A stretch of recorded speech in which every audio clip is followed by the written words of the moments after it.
Very warm welcome to all of you my dear future officers. आज हम लोग एक नया चैप्टर शुरू करने वाले हैं वाइस प्रेसिडेंट का। काफी इंपॉर्टेंट चैप्टर है, यहाँ से क्वेश्चंस निकल करके आते हैं और इम्पोर्टेंट जो भी फैक्टर्स इस चैप्टर से रिलेटेड होंगे सारे आपको दिए जाएंगे। और ये सेशन आपका फर्स्ट होगा। इस पूरे चैप्टर को 2 सेशन में हम लोग क्लियर करने वाले हैं। बट इस सेशन की तरफ चलने से पहले अगर आपको ऐसा लगता है कि चैनल डेडिकेटली आपके लिए वर्क कर रही है तो चैनल को सब्सक्राइब और शेयर जरूर किया कीजिएगा, क्योंकि 85% लोग चैनल को बिना सब्सक्राइब किए हुए देखते हैं। इससे यूट्यूब को ऐसा लगता है कि हमारे जो सब्सक्राइबर हैं, हमारे जो व्यूअर्स हैं, उनको चैनल पसंद नहीं है। इस कारण से अगर आप वीडियो देखते हैं तो चैनल को सब्सक्राइब जरूर कर लिया कीजिए। आते हैं अपने टॉपिक की तरफ। सबसे पहले अगर वाइस प्रेसिडेंट चैप्टर की बात करें तो ये एम लक्ष्मीकांत में चैप्टर नंबर 18 है, जिसको हम लोग आज डिस्कस करेंगे। और ये वाइस प्रेसिडेंट का जो चैप्टर है इसमें आर्टिकल 63 बहुत इंपॉर्टेंट है, क्योंकि आर्टिकल 63 बोलता है कि भारत के एक उपराष्ट्रपति होंगे। अब भारत के जो उपराष्ट्रपति होंगे इसमें दो चीजें क्लियर करनी है आपको। एक तो पहले आपने देखा राष्ट्रपति को भारत में सर्वोच्चता के स्थान पर पहला नंबर था उनका। दूसरा आ जाता है कि दूसरे स्थान पर कौन आएंगे, तो भारत में सर्वोच्चता के स्थान पर दूसरे स्थान पर जो व्यक्ति आते हैं वो भारत के वाइस प्रेसिडेंट होते हैं। इसके बाद एक चीज और क्लियर करना है कि हमने प्रेसिडेंट का पोस्ट ब्रिटेन से लिया है, वाइस प्रेसिडेंट का पोस्ट हमने कहां से लिया है, तो इसको हम लोगों ने अमेरिका से अडॉप्ट किया है। आते हैं निर्वाचन की पद्धति के ऊपर। तो निर्वाचन की पद्धति जैसे एकल संक्रमणीय मत पद्धति के द्वारा होता था प्रेसिडेंट का इलेक्शन, थोड़ा सा चेंज है। इसमें चेंजेस क्या आ रहे हैं निकल करके कि राष्ट्रपति की तरह उपराष्ट्रपति की का जो भी चुनाव जो होता है वो इनडायरेक्ट इलेक्शन होता है। डायरेक्ट इलेक्शन का मतलब जनता सीधे अपने प्रत्याशी को चुनती है, लेकिन यहाँ पर प्रेसिडेंट और वाइस प्रेसिडेंट के इलेक्शन में ऐसा कोई प्रोसीजर नहीं होता है। जनता के द्वारा चुने गए जो प्रतिनिधि होते हैं उनके द्वारा प्रेसिडेंट और वाइस प्रेसिडेंट का इलेक्शन होता है। तो यहाँ पर जो इलेक्शन होने वाला है वो इनडायरेक्ट होने वाला है। इसके बाद वह संसद के दोनों सदनों के निर्वाचक मंडल द्वारा चुने जाते हैं, कहीं कोई दिक्कत नहीं है।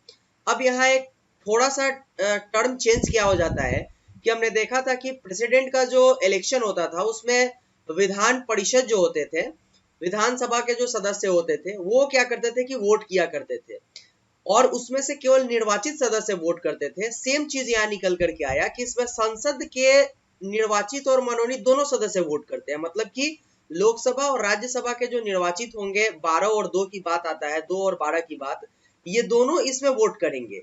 यहाँ पर केवल हमने निर्वाचित सदस्य की बात की थी राष्ट्रपति के इलेक्शन में, यहाँ पर निर्वाचित और मनोनीत दोनों वोट करेंगे। लेकिन इसमें एक टर्म क्या जुड़ जाएगा कि यहाँ पर हम विधानसभा के न तो निर्वाचित सदस्य के वोट को यहाँ पर काउंट करेंगे और ना ही जो है वो मनोनीत सदस्य के वोट का काउंट करेंगे। अब इस पर थिंक टैंकर लोग का क्या आया निकल करके कि हमारे जो राष्ट्रपति हैं वो राज्य के प्रमुख होते हैं, तो उनके चुनाव में विधानसभा के सदस्यों की जो बोले तो काउंटिंग है वो इम्पोर्टेंट होगा। लेकिन बहुत क्रिटिकल सिचुएशन आता है जब हमारे वाइस प्रेसिडेंट साहब प्रेसिडेंट के पद को कंटिन्यू करते हैं और वो केवल राज्यसभा में सभापति के तौर पे काम करते हैं। इसलिए उनके इलेक्शन में जो है विधान जो सभा है उसके सदस्यों का जो बहुमत है उसको काउंट करना आई थिंक और जो अंबेडकर साहब थे उनके हिसाब से भी सही नहीं था।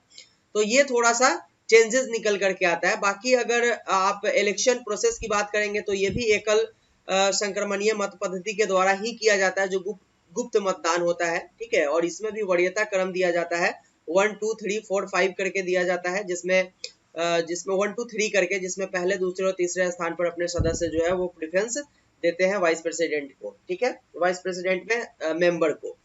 नेक्स्ट आता है आहर्ताओं के ऊपर, मतलब एलिजिबिलिटी के ऊपर। तो ये 66 आर्टिकल जो है उसमें मेंशन किया गया हुआ है कि कौन सी आहर्ताएं होंगी वाइस प्रेसिडेंट के पोस्ट के लिए। तो सबसे पहले वो भारत का नागरिक होगा, लेकिन टर्म केवल जुड़ा हुआ है भारत का नागरिक होगा, ये नहीं जुड़ा हुआ है कि वो जन्म से भारत का नागरिक होना चाहिए।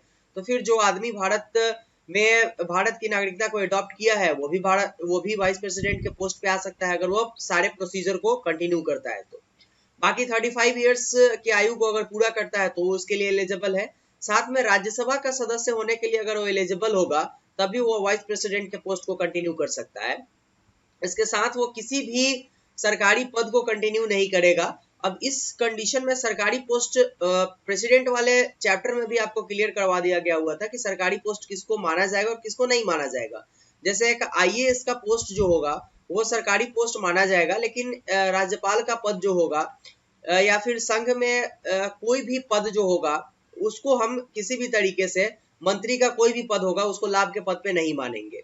इसके साथ हमने प्रेसिडेंट के इलेक्शन में देखा था कि एटलीस्ट 50 मेंबर के द्वारा अनुमोदन मिलना चाहिए और प्रस्ताव मिलना चाहिए, तभी वो एलिजिबल होंगे।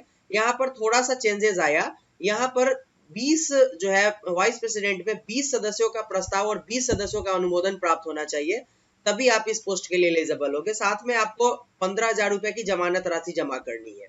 क्या बात है। शपथ कैसे लेंगे वो, तो उपराष्ट्रपति अपना जो पद ग्रहण है करने से पहले शपथ प्रतिज्ञा लेते हैं और हस्ताक्षर करते हैं। ये वो उनको जो शपथ दिलवाते हैं वो राष्ट्रपति साहब दिलवाते हैं हमारे, और वो बाकी संविधान के सच्ची श्रद्धा और निष्ठा के लिए जो अपना शपथ लेते हैं वो जैसे प्रेसिडेंट साहब का था वैसे उनका भी रहेगा।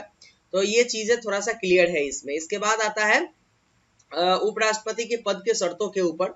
तो थोड़ा चीजें क्लियर की गई हुई है कि वो संसद के किसी भी सदन अथवा राज्य विधायी परिषद राज्य विधायिका के सदस्य नहीं होंगे। अगर वो होंगे तो जब से वो इस पोस्ट को कंटिन्यू करेंगे उस समय से उनको उस पद की रिक्ति जरूरी होगी, तभी जाकर के ये पद उनका सही समझा जाएगा। और वो किसी भी लाभ के पद पर नहीं होंगे, ये उनके पद की शर्त होगी, तभी उनका जो पद होगा वो संविधान के अनुसार से संवैधानिक माना जाएगा। अदरवाइज इसके ऊपर प्रोसीजर चलाया जा सकता है। लेकिन टर्म एंड कंडीशन क्या जोड़ा जाएगा कि अगर उनके निर्वाचन से संबंधित कोई विवाद आता है तो उसके बीच में उनके द्वारा जो भी कार्य किए गए होंगे उनको अवैध नहीं माना जाएगा, प्रेसिडेंट के जैसा ही। ये बातें थी आपके लिए इंपॉर्टेंट आज के चैप्टर के लिए।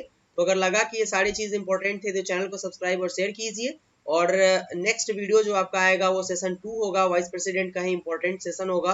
तो जुड़े रहिए इस चैनल के साथ और चैनल को सब्सक्राइब और शेयर जरूर कीजिए, क्योंकि हम लोग के मोटिवेशन का एक बहुत बड़ा कारण होता है। मिलता है नेक्स्ट वीडियो में, तब तक के लिए thank you, goodbye and take care.